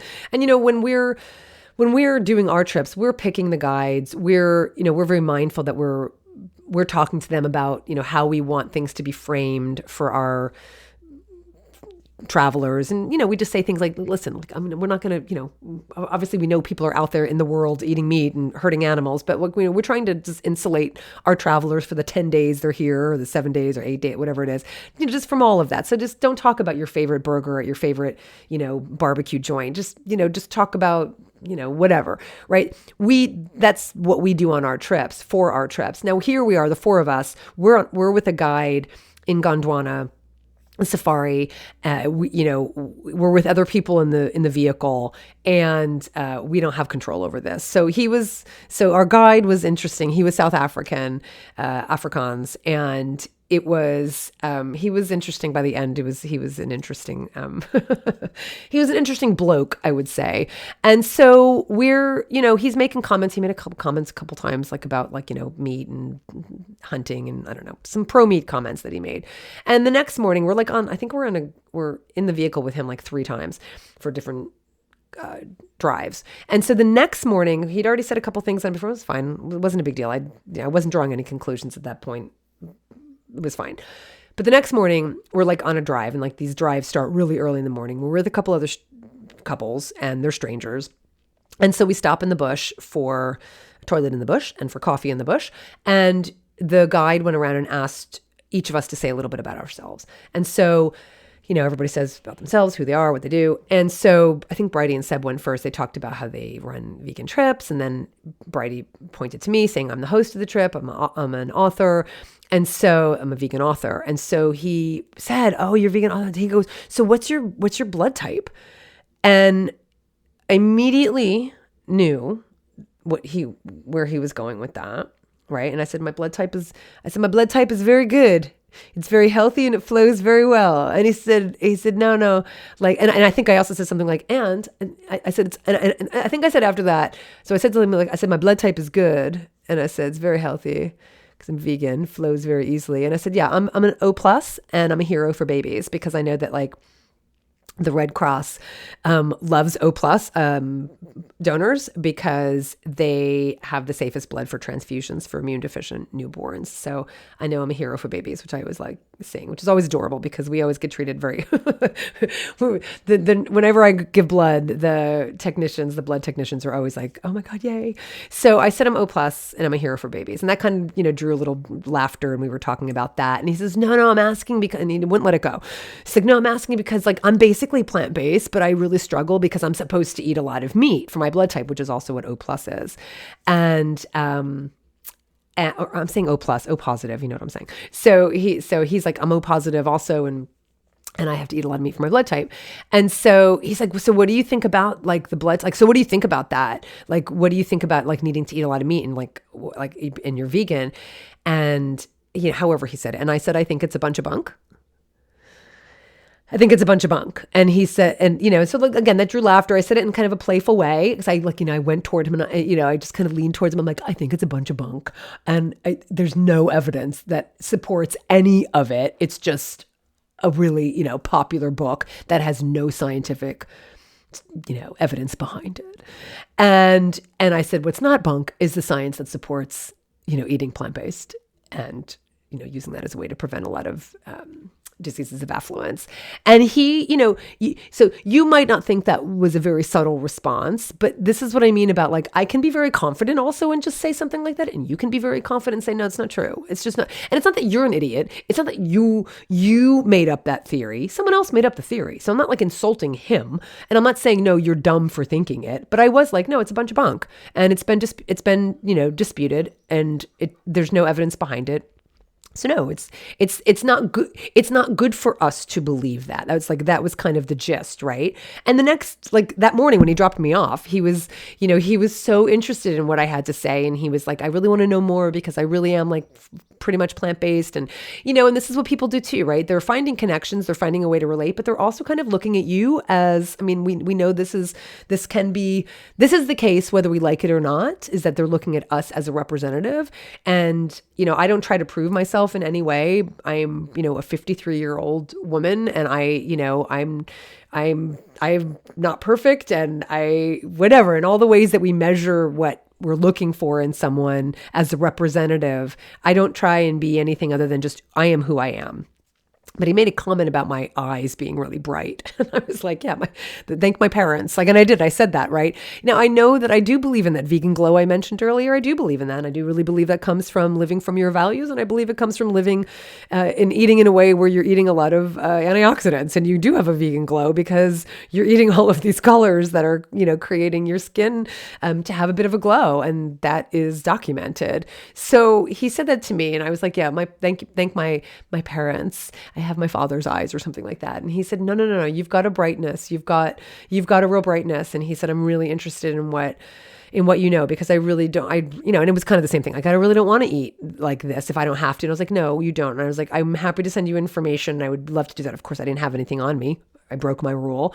Of course, I'm not going to travel with 50 books with me when I travel across the world, but I also I should have some cards, and I didn't even have any cards on me. But I said, yeah. I said, but just remember, just you go with your gut.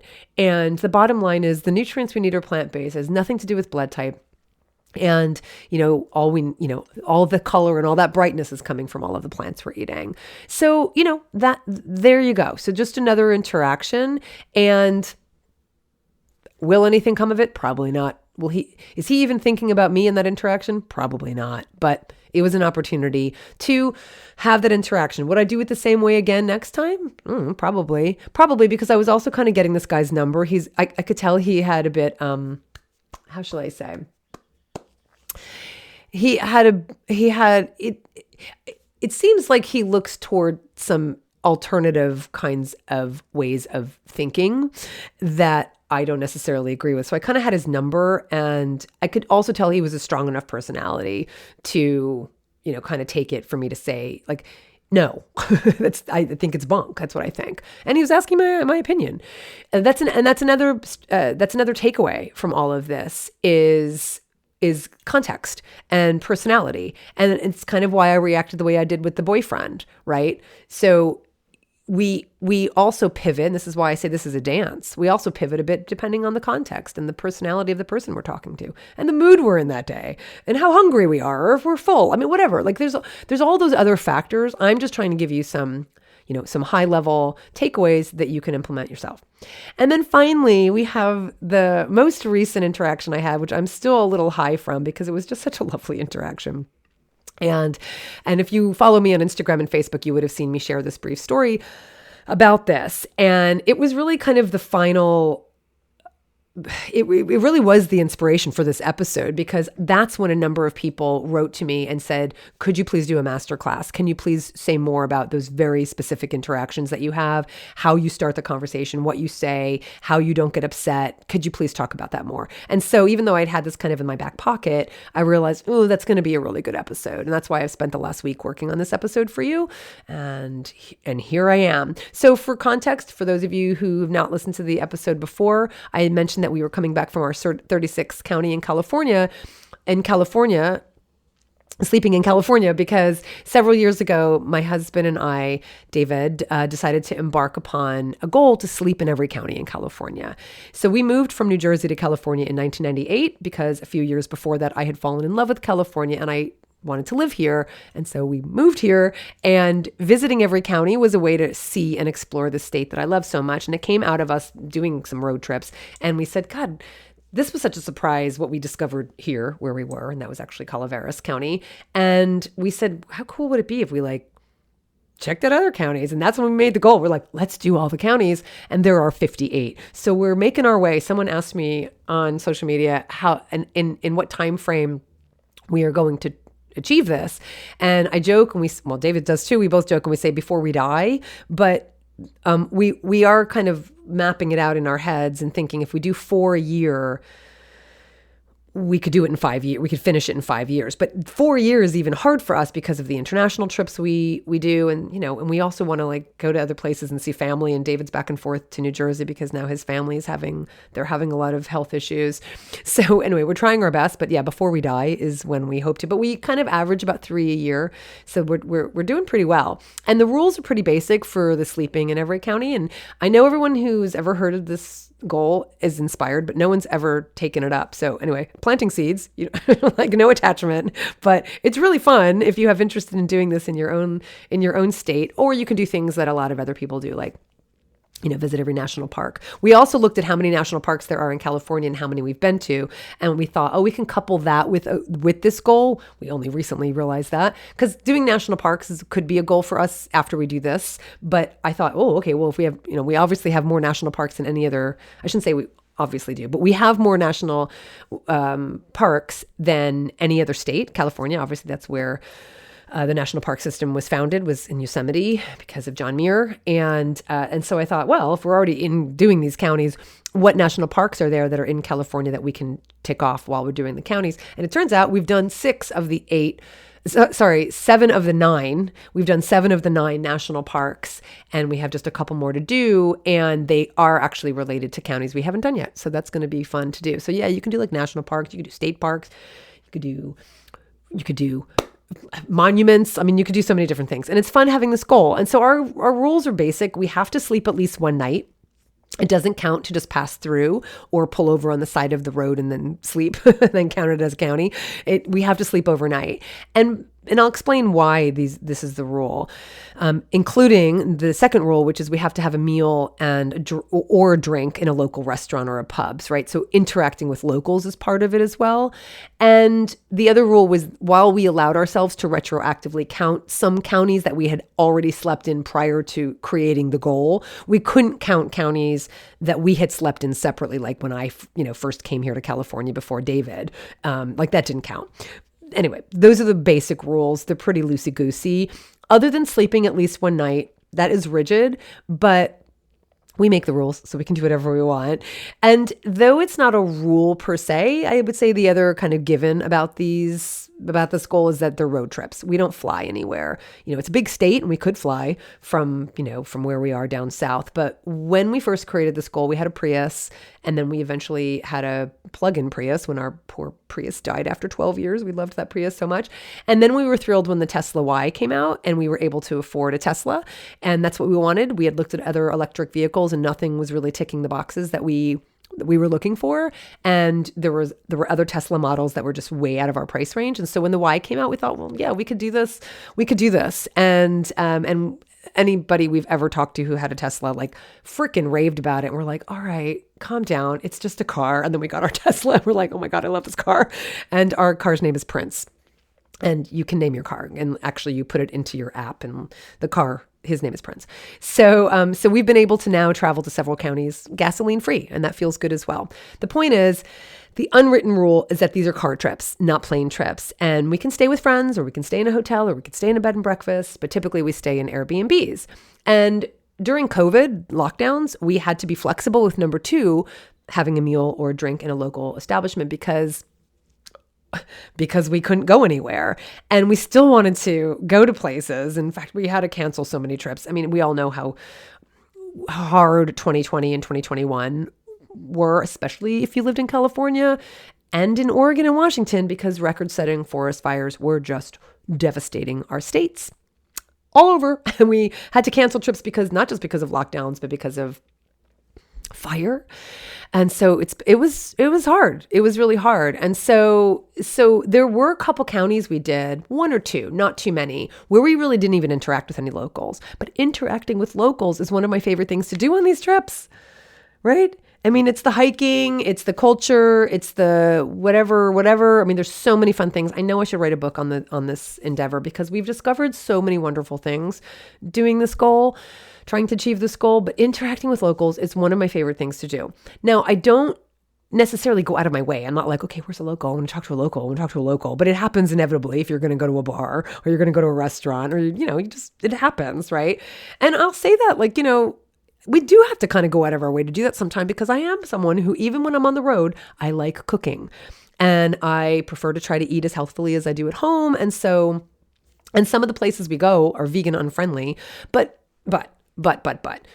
we're always eager to get out, because that's part of why we're doing this. And we're also eager to get out because I want to find vegan friendly food in vegan unfriendly places. And so that's also related to why I do this, and so that I can share it with you. And I've done several episodes on places we've gone, and I will do one specifically on San Bernardino County. So that's the one we were just in. And if you are interested in others, tell me, because I probably haven't done as many as I could and should. And there's lots to share about places we discover, and I want to make sure I'm sharing them with you.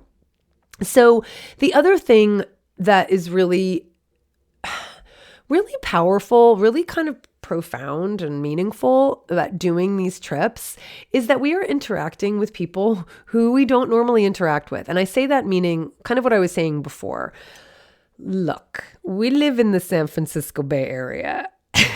We live in one of the most progressive places in the country, right? One of the most progressive states, in one of the most progressive counties, or at least areas. And because of that, we're in a bubble. And now we live here on purpose. Like, I really love living here because there's a lot of like-minded people here. And I want to make sure that in my life, I'm engaging with ideas and people who don't necessarily think and live the way we do. And that's pretty easy to do in California. North of us, east of us, even south of us are millions of people who aren't vegan, or who are more conservative, or who don't drive Teslas.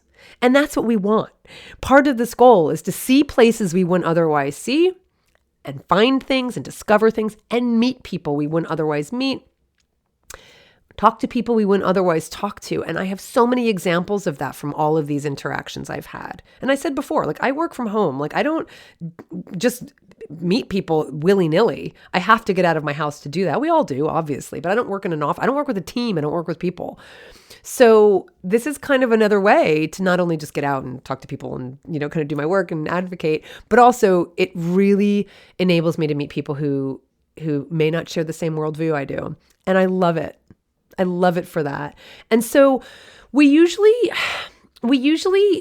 stay around 2 nights, kind of average, sometimes 3 nights. In this case, it was 4 for San Bernardino because it's so far for us and it's such a big county. And we wanted to do 2 parts of San Bernardino County, and I'll talk about that in a second. But what is so interesting, and it happens every time we tell people that we have this goal, especially people who know California and like-minded people who are in the Bay Area.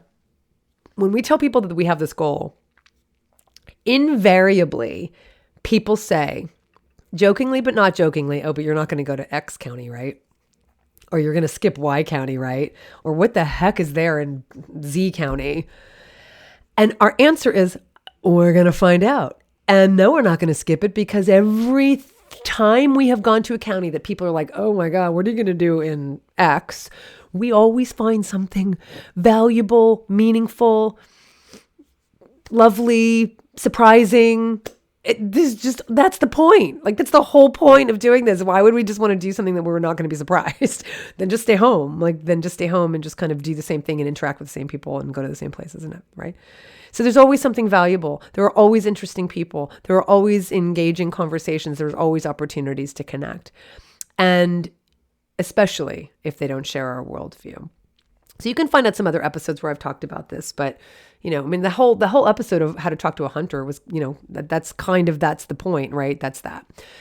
So the 36th county we stayed in was San Bernardino County.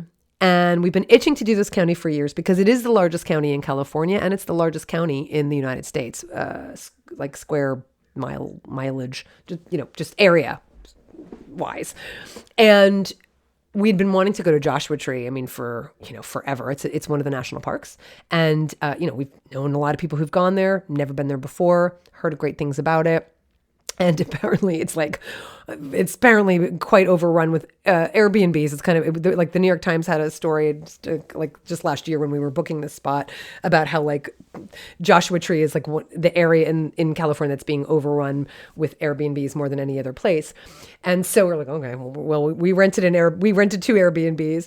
And interestingly, Joshua Tree is mostly in Riverside County. And that was one of the questions we asked ourselves was, well, do we stay in both San Bernardino County and Riverside County on this trip?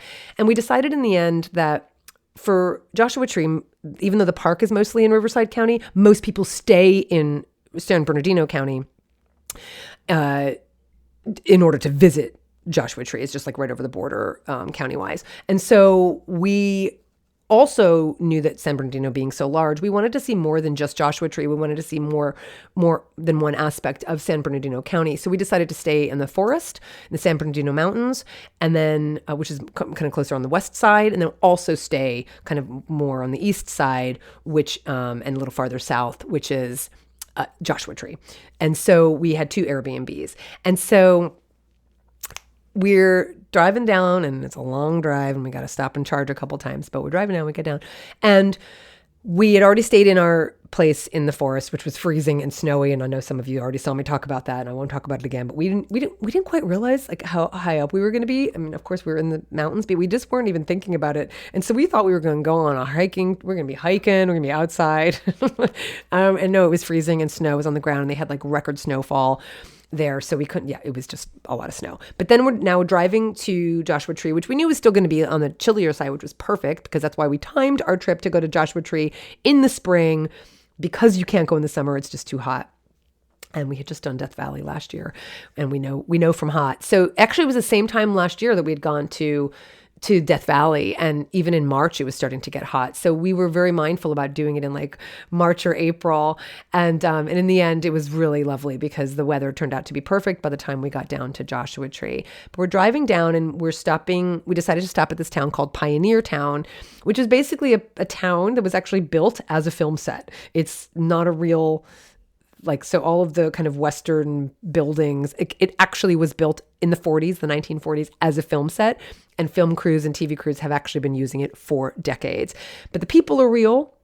The saloons are real. And in one of them, I had the most delightful conversation with a gentleman who sat down next to me at the bar with his friend as we were there for lunch and a drink. Now, in Pioneer Town, there are two pubs. One is called the Red Dog Saloon, and one is called what's the other one called? I'm blanking. I'll think about it in a second. And we looked at the kind of the menus beforehand just to see, and we saw that the Red Dog Saloon had the other one's called, Pappy and Harriet, I think it's called. And so we knew Pappy and Harriet's had an Impossible Burger, and as thrilled as I am that the Impossible Burger is out there in the world, I don't tend to eat them because I just feel too heavy, and I just don't eat a lot of super, super, super, super heavy, greasy, processed food, as delicious as it is.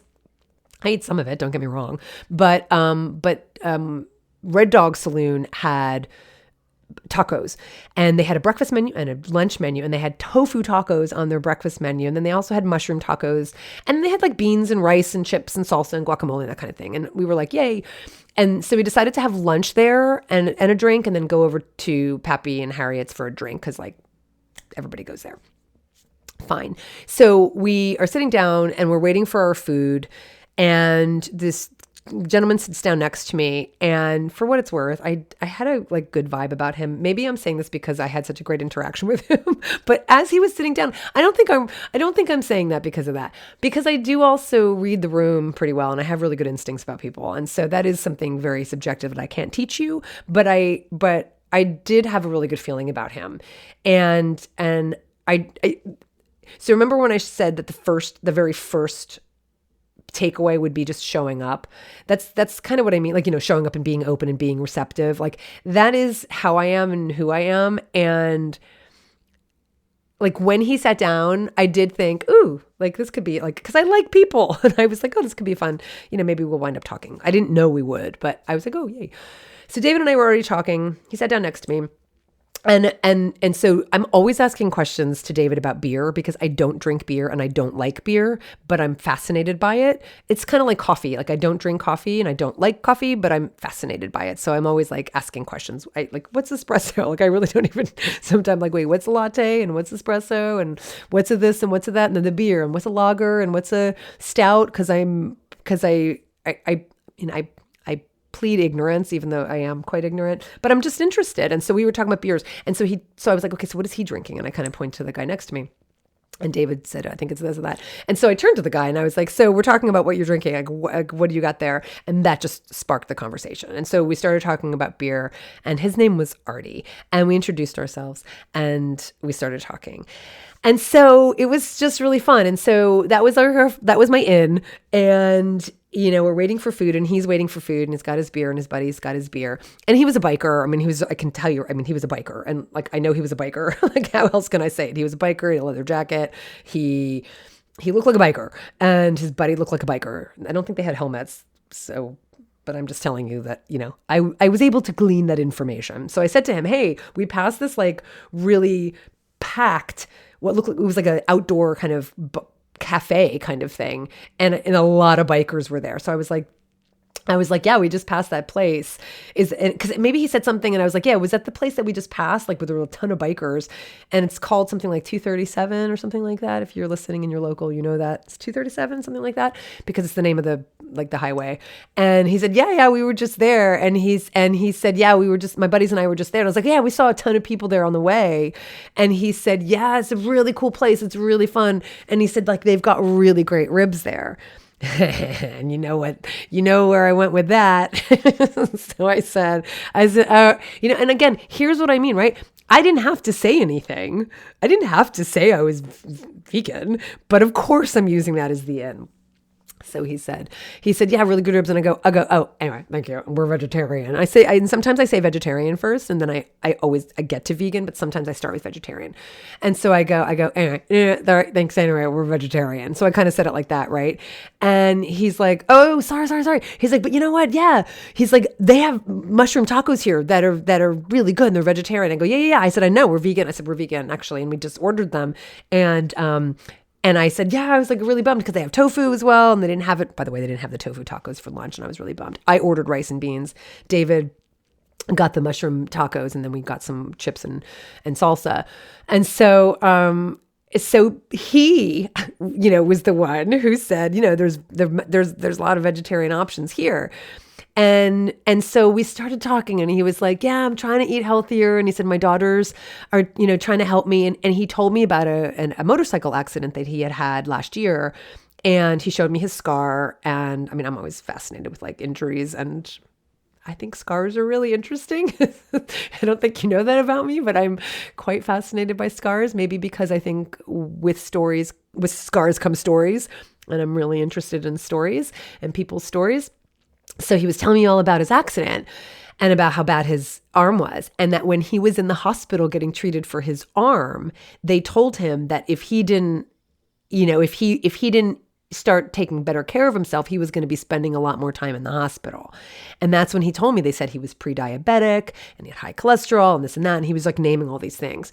And I'm nodding and I'm like, yeah. And of course, that was like, right, my way to start talking. And now, like, do I remember exactly how I picked up the conversation from there? I wish I could, because I'm also very mindful of not oversharing.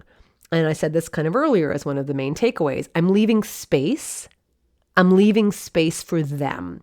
So I probably said something like, yeah, those are all reasons, how would I have said it? I'm trying to think how I would have said it. He said something like, pre-diabetic. And I'm like, yeah.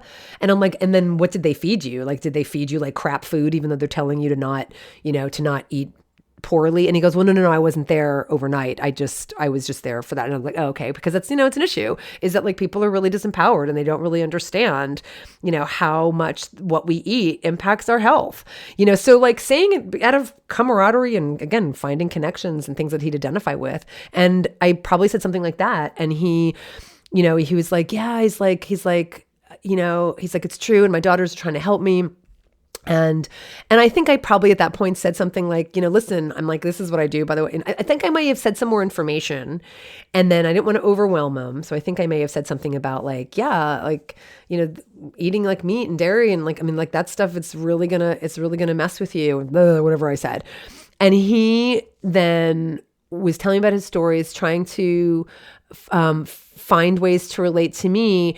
And I said a couple things about it. And then I was like, actually, this is kind of what I do. And so I'm actually a vegan author. And he's like, oh my God, really? Like, that's amazing. And, trying to eat healthier. And I said, yeah. And I said, like, listen, I think maybe what I did was I said something like, if you really want to distill it, if you really just want to eat healthier, it's all about blood flow.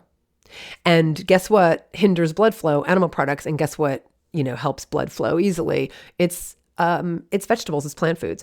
And I was like, because if your blood isn't flowing to your heart, you're going to have a heart attack. If your blood isn't flowing to your head, you're going to have a stroke. If your blood isn't flowing to your feet, you're going to have gout, and in all ways. And so that's just one way to think about it in the simplest way. So again, this kind of going into the paradigm shifting stuff, right? I'm not going to tell you a theory. I'm not going to give you blood flow. And someone can wrap their brain around that. Like, I don't have to talk about theories and books and nutrition and, diet, just blood flow. And he's like, God, so like, I didn't even like, so like heart, like that's going to affect my heart too, and diabetes too. And type 2 diabetes. Yeah. And so that's where we went. And I don't remember what the trigger was. No. This is where we went. He said, but man, I just love a good greasy pork sandwich sometimes. And I said, I get it. I get it. I said, but it's not the pork. It's not the pork you love. We're not carnivores. We don't crave pig. I said what you love is something fatty and rich and familiar and salty.